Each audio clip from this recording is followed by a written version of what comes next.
Señor. Contento y bendecido de estar esta mañana compartiendo el mensaje de la Santa Palabra del Señor. Bueno, se acerca un fin de semana especial y hay dos fechas que marcan el cristianismo. Uno de ellos es lo que viene la próxima semana, que es la Semana Santa, donde muchas personas, creyentes, activos, no activos, ¿verdad?, cristianos, ven en esa semana el sufrimiento, la muerte, el escarnio que Jesús vivió para entregar su vida, derramar su sangre en aquella cruz, con un propósito, que era salvar a la humanidad y salvar a todos los que creen y reciben a Jesús como Señor y Salvador. Es para todos, pero no todos lo aceptan. Muchos ven esta Semana Santa como una semana para compartir con la familia, para salir, descansar, que es lo que es muy bueno. Pero para nosotros los creyentes activos es un hecho especial. No solo es una fecha que marca el dolor en la vida de Jesús, que baja del cielo y se humana para vivir lo que nosotros podríamos vivir al ser sacrificado, ¿verdad?, en una cruz y dar su vida por nosotros. Pareciera que esta fecha es muy dolorosa porque Él muere, pero dentro de este sacrificio hay una victoria que es la resurrección. Y hoy día vamos a hablar del dolor de la muerte de la cruz. ¿Por qué muere Jesús? Es para darnos libertad y también que nosotros juntamente con Él podemos ser resucitados. De eso trata esta prédica en el día de hoy. Y la segunda fecha, no quiero dejarla fuera, es en diciembre, ¿verdad?, el nacimiento de Jesús. Que siempre digo yo, ojalá el pesebre de Jesús sea nuestro corazón. Vamos a ir a la palabra y para eso vamos a orar. Le voy a pedir que inclinen sus ojitos. Señor, nos presentamos en esta mañana delante de ti, tal cual somos, sin nada que ofrecerte, Señor. Tan solo pedirte perdón por nuestros pecados, nuestra falta de fe y también nuestra falta de fidelidad. Señor, hoy día queremos escuchar tu palabra. Espíritu Santo, te pedimos que tú seas con nosotros y conmigo en especial, porque no soy merecedor, Señor, de estar aquí delante de ti, pero yo sé que tu Santo Espíritu en tu misericordia nos ayudará a escuchar tu mensaje respecto de la muerte, de tu sacrificio pascual y también de tu potente resurrección, lo cual nos da esperanza para seguir esta carrera con paciencia y llegar hasta el final y estar delante de tu presencia. Señor, queremos que tú tomes el control en este servicio de culto, en este mensaje, en este día. Te damos las gracias, Señor, porque sabemos que tú estás en medio nuestro.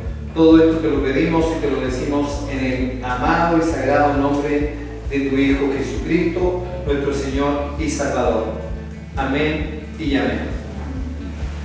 Bueno, lleva por título la reflexión de esta mañana: la resurrección de Cristo vence a la muerte, o venció a la muerte, porque ya es un hecho que ocurrió.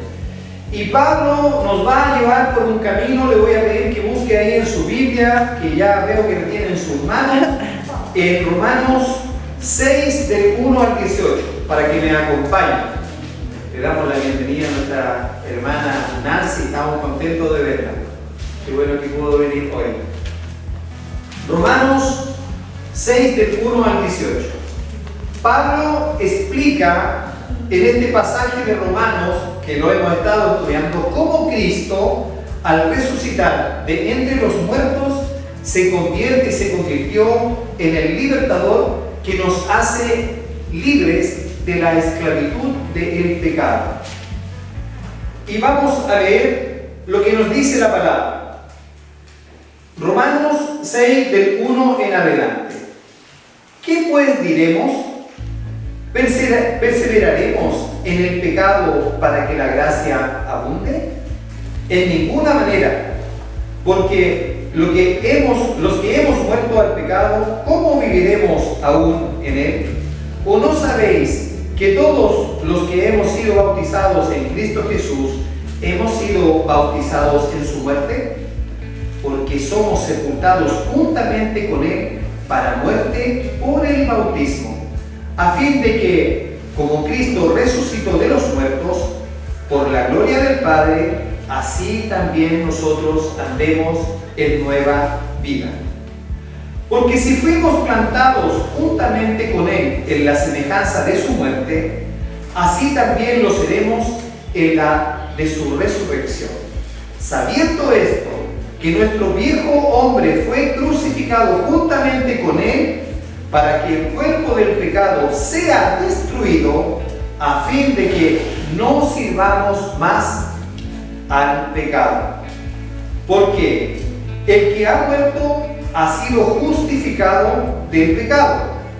Y si morimos con Cristo, creemos que también viviremos con él, sabiendo que Cristo, habiendo resucitado de los muertos, ya no muere. La muerte no se enseñorea más de él, porque en cuanto murió, al pecado murió una vez y por todas, mas en cuanto vive, para Dios vive. Así también vosotros consideraos muertos al pecado, pero vivos para Dios en Cristo Jesús, Señor nuestro. No reine pues el pecado en vuestro cuerpo mortal, de modo que lo obedezcáis en sus concupiscencias. Ni tampoco presentéis vuestros miembros al pecado como instrumento de iniquidad, sino presentaos vosotros mismos a Dios como vivos de entre los muertos, y vuestros miembros a Dios como instrumento de justicia. Porque el pecado no se enseñoreará de vosotros, pues no estáis bajo la ley, sino bajo la gracia. Somos siervos de justicia. Vamos del 15 en adelante. ¿Qué pues? ¿Pecaremos porque ya no estamos bajo la ley, sino bajo la gracia? En ninguna manera. ¿No sabéis que si os sometéis a alguien como esclavos para obedecerle, sois esclavos de aquel a quien obedeces, sea del pecado para muerte, o sea de la obediencia para justicia? Pero gracias a Dios que aunque erais esclavos del pecado, habéis obedecido de corazón a aquella forma de doctrina a la cual fuisteis entregados, y libertados del pecado, vinisteis a ser siervos de la justicia. Amén.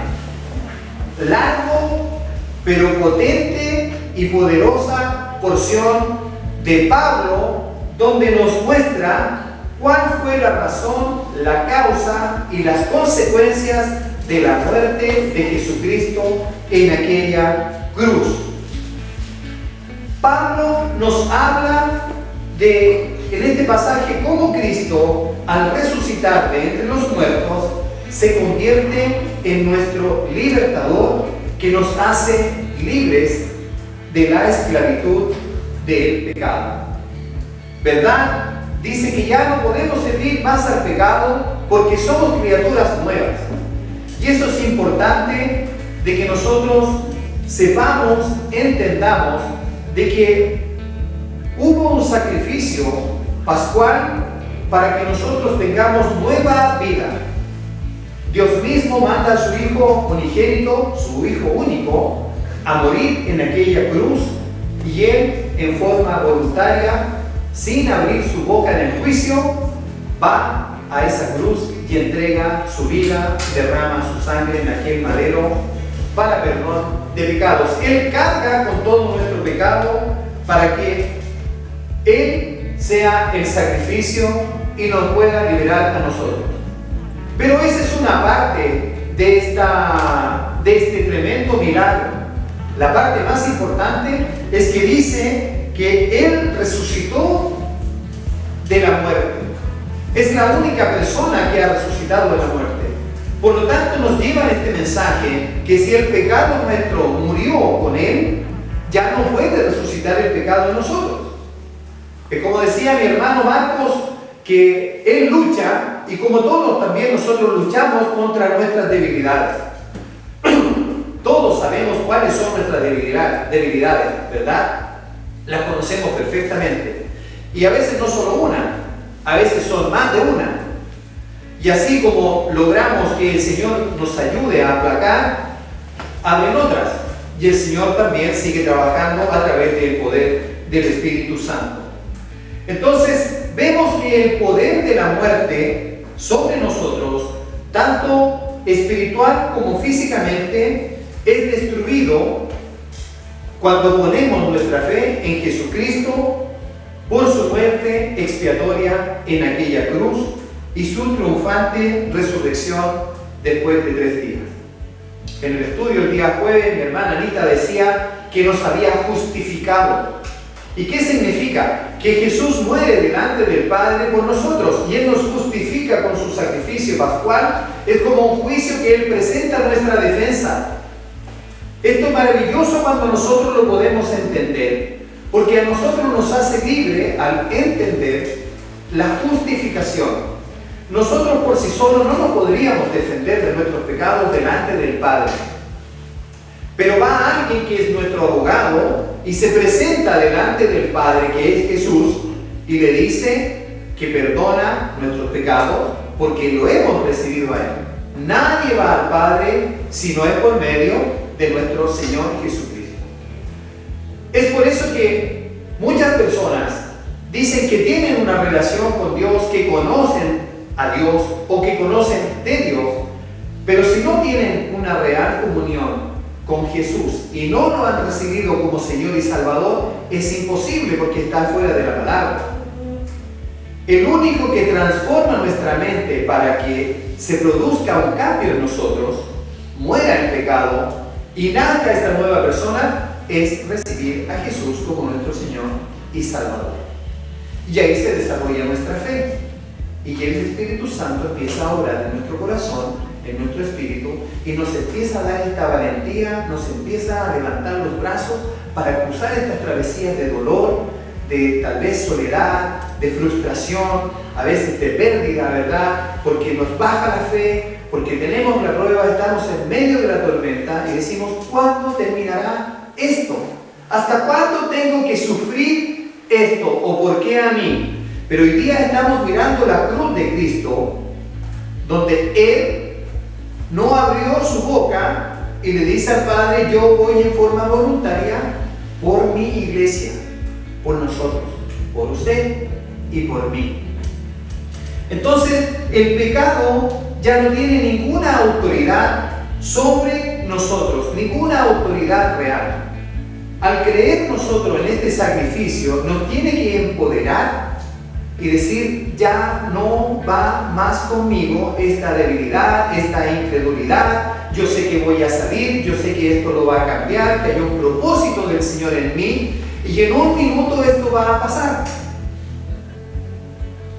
Porque nuestra vieja naturaleza ha muerto con Cristo, y así como Él resucitó, ahora nosotros somos capaces de experimentar una nueva vida con Él y en Él, como decía la alabanza, ¿verdad? Que Jesús vivía en nosotros. Qué hermoso es decir que vive con nosotros, pero es más maravilloso cuando escuchamos de que Él vive en nosotros. Y eso nos tiene que dar una esperanza, una paciencia, una alegría y un gozo, este gozo que baja del cielo, este amor ágape, cuando nos dice que Él nos ama. El amor de Él es total, es pleno y es completo, es el único amor que podemos recibir, que es un amor sin condición, porque Él nos ama tal como somos, llenos de debilidades, llenos de defectos. En cambio, cuando nos relacionamos con alguien, siempre hay condiciones, pero es que tú, pero es que esto, pero es que este otro, y nosotros a veces queremos como empatar la discusión, pero es que tú, pero es que lo que pasa, y vamos dando como explicaciones para nivelar este amor que es como transemos. El Señor no tranza, Él te da, y te da pleno y total, completo, porque da Él un amor que alcanza nuestro corazón, que transforma nuestra manera de pensar, de nuestra manera de sentir, de mirar y de ver el mundo y las situaciones, porque nos da esperanza sabiendo que viene la vida eterna, que viene la corona, que viene las bodas del Cordero, que ahí va a cambiar todo y tenemos que seguir nosotros adelante, ¿verdad?, avanzando en este tema. Dice que Jesús se presentó delante de nosotros para deshacer las obras del diablo y destruir el imperio de la muerte. Y para eso vamos a leer dos citas, ya, que es el resultado en que somos libres. Hemos visto la muerte de Jesús y hemos visto la resurrección. Pero ¿para qué Él murió? ¿Para qué Él resucitó? ¿Cuál es el fondo de esta prédica? Dice ahí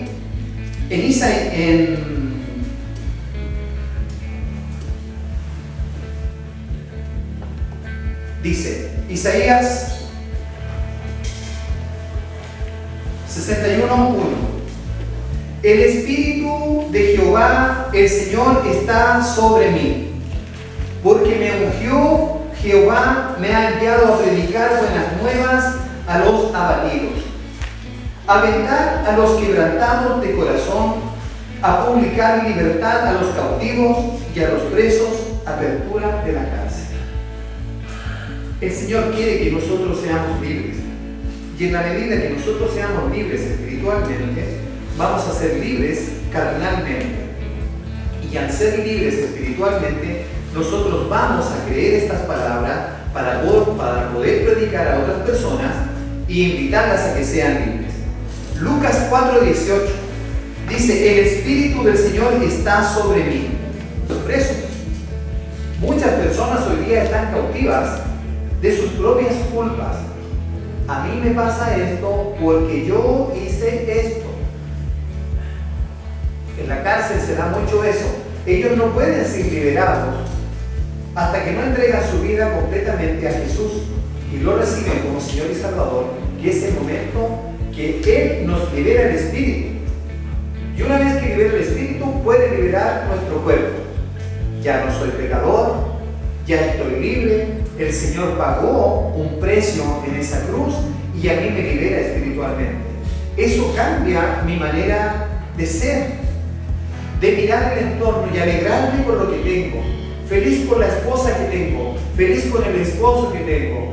Y también dice: regocíjense en medio de la prueba. Eso podría sonar terrible, pero es como el Señor quiere levantar nuestros brazos cuando estamos pasando una dificultad. Dice: regocíjense, regócense en medio de la prueba y la tribulación. Es cuando tenemos una fe fuerte, poderosa en Cristo Jesús, sabiendo que Él murió en esa cruz, nosotros podemos decir: esto en un minuto va a pasar. Entonces dice que tenemos que predicar y tenemos que dar buenas nuevas. Esa es nuestra obligación. Y volviendo al punto anterior, Jesús se presenta delante de nosotros. Dice que para deshacer las obras del diablo. Y tenemos dos citas ahí. Primera de Juan 3:8 dice: el que practica el pecado es del diablo, porque el diablo peca desde el principio. Para esto apareció el Hijo de Dios, para deshacer las obras del diablo. Vale decir, vino Cristo Jesús para desatar, para desamarrar las obras del diablo. Recordamos que Jesús, antes de ir a la cruz, en la reunión con los discípulos, ¿verdad?, ahí en el Getsemaní, en el Monte de los Olivos, ¿verdad?, Él les dice, primero les enseña el Padre Nuestro. Les enseñaré a orar, y les enseña el Padre Nuestro, que bien lo sabemos. Le dice: pero es necesario que yo parta. Pero como ellos no tenían la revelación del Espíritu Santo, que se da mucho más después, en Pentecostés, ¿verdad?, Él dice: quedará con ustedes el Consolador. ¿Y quién es el Consolador? El Espíritu Santo, quien es el que obra sobre nosotros para ser transformada nuestra fe y creer en Dios. Entonces dice que Él viene a deshacer las obras del diablo. Hebreos 2:14 dice: así que por cuanto los hijos, nosotros, participaron de carne y sangre, Él también participó de lo mismo, para destruir por medio de la muerte en aquella cruz al que tenía el imperio de la muerte, esto es, el diablo. Jesús, al morir en aquella cruz, no solo se produce este sacrificio tan doloroso, ¿verdad?, tan tremendo, el escarnio, ¿verdad?, la burla, la vergüenza de sacrificarlo. No hay otra manera de matar a alguna persona que no sea crucificándolo. No ha existido una idea en el hombre de matar a otro que no sea crucificándolo. Es lo más terrible que puede vivir una persona. Pero Él dice que vino a través de su muerte a destruir al que tenía el imperio de la muerte. ¿Quién es? El diablo. Él sigue teniendo el imperio de la muerte, ¿verdad? En muchas personas que se dejan llevar, ¿verdad?, por problemas, porque se van involucrando, ¿verdad?, en adicciones, y tal vez no solo en adicciones. Personas que solamente no creen en Jesús, igual están destinados a la muerte, que no han querido escuchar la palabra, no han querido recibir al Señor como su Señor y Salvador, por su personalidad o por sus finanzas. Ellos también están destinados a la muerte eterna. Pero nosotros, que por fe hemos creído, estamos con un destino celestial que es la vida eterna. Gloria al Señor. Entonces, ahí vemos la importancia que tiene este hecho, este propósito de Jesús de ir a morir, ¿verdad?, en esa cruz. Entonces, la pregunta en esta mañana es: si usted ha puesto su fe en Cristo Jesús como Señor y Salvador, ¿qué nos dice este pasaje respecto a nuestra identidad? ¿Cómo está nuestra fe? ¿Cómo está nuestra creencia respecto de creer de que Cristo, al morir, nos entrega esta libertad espiritual, esta liberación, ¿verdad? Y para que nosotros vamos caminando en un camino iluminado de seguridad, de confianza y con esperanza de que siempre vamos a estar bajo la cobertura del Señor. Vamos a ir ahora a la parte final que habla respecto de la resurrección. Hemos visto la muerte, el sacrificio, que con eso nos libera, ¿verdad?, del pecado, nos libera espiritualmente con ese precio pagado. Pero hoy día veamos la consecuencia de la resurrección. Porque si bien es cierto, el hecho que ocurrió en Semana Santa, la muerte de Él es tremendamente dolorosa por la forma, pero hay victoria sobre la muerte. Él vence a Satanás allí en esa cruz al vencer la muerte. Estuvo 3 días muerto, bien muerto, para que la gente certificara de que Él había fallecido. Pero Él después se levanta sobre los muertos. Entonces, con la resurrección de Jesucristo, Él desarma el plan del enemigo. Él vence al enemigo de nuestras almas. Y lo leemos ahí en Colosenses 2, del 12 al 15. Mire lo que dice la palabra respecto de la resurrección. Sepultados con Él en el bautismo, en el cual fuisteis también resucitados con Él, mediante la fe. Mediante la fe. En el poder de Dios que le levantó de los muertos. Y a nosotros, estando muertos en pecados y en la incircuncisión de vuestra carne, os dio vida. Juntamente con Él, perdonándoles todos sus pecados, anulando el acto de los decretos que había contra nosotros, que nos era contraria, quitándola de en medio y clavándola en la cruz, y despojando a los principados y a las potestades, los exhibió públicamente, triunfando sobre ellos en la cruz. Esta porción es maravillosa, porque dice que al morir Cristo sepulta el pecado en el bautismo del Espíritu Santo. Y estando nosotros muertos en delitos y en pecados, a través de su muerte Él nos perdona. Pero no unos pocos, sino que todos los pecados, anulando el acta de los decretos que había en contra de nosotros. El acta de Dios sobre los pecados del hombre. El pecado es muerte, ¿cierto? Lo sabemos. Dios no tranza con el pecado, pero sí tranza con el pecador. Recibe al pecador arrepentido y lo recibe para restaurarlo, para salvarlo, ¿verdad? Para poner esperanza en Él. Pero Él dice que quita toda esta maldad y la clava en la cruz. Y ahí queda, ¿verdad? Despojándonos de todo pecado y lo exhibe públicamente. Qué maravilloso estar en esta noticia, ¿verdad? Diciendo que en esa cruz fueron clavados todos nuestros pecados mediante el sacrificio de Jesús. Con su resurrección, no solo Jesús desarma y vence al enemigo, sino que también nos perfecciona con su obra redentora en la cruz. Y ahí podemos ver Hebreos 12, del 1 al 3, que dice que tenemos que tener puestos los ojos en Jesús. Nosotros a veces ponemos nuestros ojos en las cosas del mundo, en los afanes, en los bienes, los tiempos.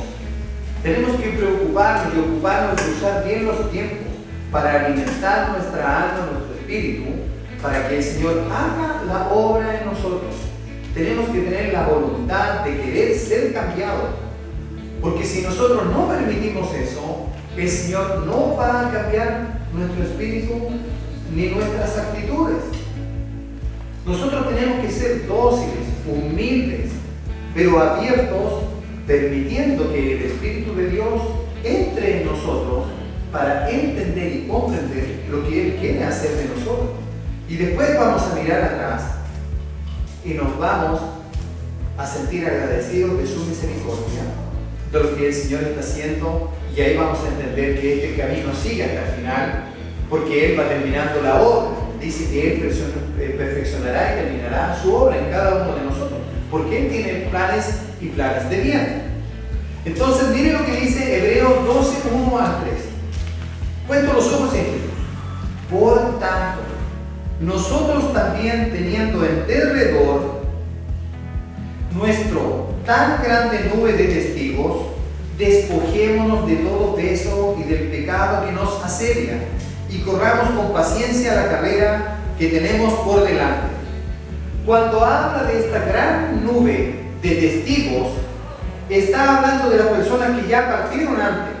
Está hablando de Abraham, de Noé, de David, de todas estos profetas, estas personas que tuvieron victoria de acuerdo a la palabra. Ellos son la gran nube de testigos que nos está mirando a nosotros. Y eso es maravilloso, de tener estas personas en cobertura respecto de nuestro caminar. Y ahí vemos que el Señor no pone a Noé por acá arriba y a usted lo pone acá abajo, o a David, o a Saúl, o a Isaías, sino que los iguala. Él nos está dando respaldo al poner esta gran nube de testigos, como que a usted lo está alentando diciendo: vamos, que podemos, avance, que la carrera es larga, pero es posible. Si nosotros llegamos, ¿por qué tú no puedes llegar? ¿Se entiende? Esto habla de esta gran nube de testigos. Entonces nos lleva la palabra y dice: despojémonos de todo peso y del pecado que nos asedia, y corramos con paciencia la carrera que tenemos por delante. Puesto los ojos en Jesús, el autor y consumador de la fe, el cual, por el gozo puesto delante de él, sufrió la cruz, menospreciando el agravio, la vergüenza, y se sentó a la diestra del trono de Dios. Considerad a aquel, Jesús, que sufrió tal contradicción de pecadores contra sí mismo, para que vuestro ánimo no se canse hasta desmayar. Para que su ánimo no se canse hasta desmayar. Está hablando de que ni siquiera los mismos seguidores de Jesús estaban con él, más bien estaban ocultos. Pero él en su poder terminó el plan, porque Cristo al ir a la cruz se estaba cumpliendo el plan de salvación, de la evangelización de Dios a través de su Hijo para nosotros. Era un plan de Dios que fuera todo así. Él nunca perdió el control. Todo esto estaba dentro de su plan.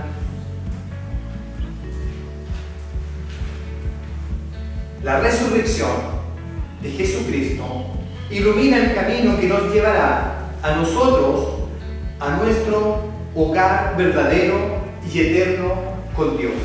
Y eso lo vemos ahí en Timoteo, segunda de Timoteo, o la carta que le manda Pablo a Timoteo, su discípulo, su hijo espiritual, en segunda de Timoteo 1, del 8 al 10. Miren lo que nos dice Jesús. Dice: por tanto, no te avergüences de dar testimonio de nuestro Señor, ni de mí, preso suyo. Estaba en la cárcel por Jesús. Sino participa de las aflicciones por el Evangelio según el poder de Dios, quien nos salvó y llamó con llamamiento santo, no conforme a nuestras obras, sino según el propósito suyo y la gracia que nos fue dada en Cristo Jesús antes de los tiempos de los siglos, pero que ahora ha sido manifestada por la aparición de nuestro Salvador Jesucristo, el cual quitó la muerte y sacó a luz la vida y la inmortalidad por el Evangelio. Vemos esta porción maravillosa que nos alienta a que nosotros no tenemos que avergonzarnos del Evangelio, ni de ser cristianos, ni de ser creyentes. Más bien, dice, aunque estás en medio de aflicciones, sigue adelante, porque esas aflicciones, si tú las vives por consecuencia del Evangelio, en el poder de Dios, eso tiene que darte esperanza. No claudiques con tu fe, más bien avanza, porque hay un propósito real, un propósito celestial de Dios contigo y conmigo y con todos nosotros. Y esto es por gracia, un regalo inmerecido que nos da Dios a cada uno de nosotros, que se manifiesta por la aparición del Señor. Y el Señor Jesús personifica la vida y el poder de dar vida a lo que está muerto. Jesús mismo nos habla, vive la muerte, pero Él mismo también nos habla y vive la vida, experimentando esta realidad por medio de la relación que tenemos con Él. Y eso lo podemos ver aquí en Juan 11, 25 al 26, cuando Jesús declara, les dijo Jesús a los discípulos: yo soy la resurrección y la vida. El que cree en mí, aunque esté muerto, vivirá espiritualmente.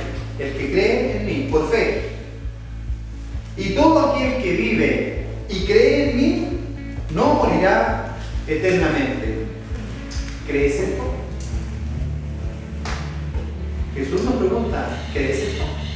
Le está diciendo a los discípulos, y hoy día yo le pregunto a la iglesia: ¿crees esto? Y vamos a tener vida eterna. Esa es la gran promesa, de que Él resucita para tener vida eterna, y hoy día Él está en el cielo haciendo morada para nosotros.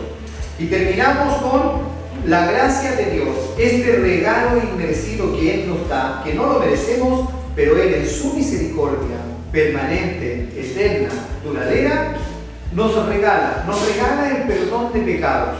Nosotros deberíamos haber ido a esa cruz por nuestras culpas, pero Él manda a su Hijo el Cordero Pascual. Entonces, por la gracia de Dios, hemos sido facultados para participar de la vida de Cristo como criaturas nuevas. Está hablando de que muere la persona antigua y nace el nuevo hombre, la nueva mujer, transformados en el Espíritu. Y para eso vemos ahí en Efesios 2, de 4 al 10, lo que dice Pablo respecto de esta gracia, Efesios 2, 4 al 10. Pero Dios, que es rico en misericordia, por su gran amor con que nos amó, aun estando nosotros muertos en pecados, nos dio vida juntamente con Cristo. Por gracia sois salvos, y juntamente con Él nos resucitó, y asimismo nos hizo sentar en los lugares celestiales con Cristo Jesús. ¿Para qué? Para mostrar en los siglos venideros las abundantes riquezas de su gracia, en su bondad para con nosotros en Cristo Jesús. ¿Por qué? Porque por gracia sois salvos por medio de la fe. Por gracia sois salvos por medio de la fe. Y esto no es de vosotros, pues es un don de Dios, no por obras, para que nadie se gloríe, porque somos hechura suya, creados en Cristo Jesús para buenas obras. Es normal que hagamos buenas obras. No es que destaquemos por hacer algo o por hacer más cosas. Eso es del Señor, es su misericordia por la cual hacemos más cosas. Es su misericordia, las cuales Dios preparó de antemano para que anduviésemos en ellas. El hecho de hacer buenas obras habla de nuestro buen corazón, de que el Señor nos alcanzó por misericordia y por fe lo hacemos, sin buscar reconocimiento, ni el aplauso del mundo, ni las gracias de nadie. Tan solo es el amor que el Señor pone en nosotros, y nosotros hacemos esas buenas obras como agradecimiento de su misericordia. Porque la gloria, la honra y la alabanza es solamente merecedor nuestro Señor Jesucristo. Y terminamos con 2 Corintios 5, 17, que dice: de modo que si alguno está en Cristo, nueva criatura es. Las cosas viejas pasaron, he aquí, todas son hechas nuevas. Hermosa celebración, con dolor, pero con esperanza. Si bien es cierto, el Señor sufrió con nosotros en carne lo que nosotros merecíamos, ese sacrificio que es terrible, nos llena de esperanza, porque a través de vencer la muerte nos da esperanza de que nosotros vamos a ser resucitados como Él y vamos a tener vida eterna. Que el Señor les bendiga.